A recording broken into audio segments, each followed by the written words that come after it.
When you're about to do an embroidery pattern or cross stitch pattern, you're often going to hear something along the lines of use 3 strands or use 2 strands.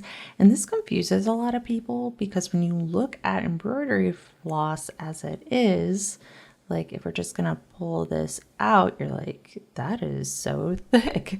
If we're gonna use 3 strands, I would have to layer this 3 times. There's no way that would even fit through my needle, and it feels incorrect. And then people get a little bit overwhelmed, and honestly, a lot of people just stop right there. So this video is intended to first off answer the question, but also just demystify a little bit about embroidery floss. So we're going to start first off with what this floss is and what it kind of looks like when you pull the thread out. So first off, we're always going to pull from the numbered side.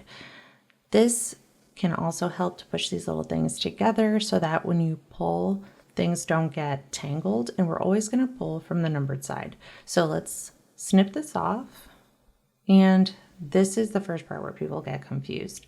So a lot of people think that this is 1 strand, but it's actually not. So let's get a bit of a close up here. Embroidery floss is made up of 6 strands. Like this is 1 piece of thread, but it's made of 6 strands. So we need to separate out how many we need for our pattern. So in this case, let's say it's 3, use 3 strands at a time. So we're going to hold this one end and we're going to pinch. Then we're going to separate 1 strand away at a time.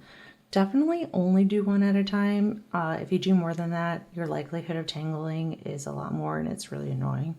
So we're just going to pinch and pull.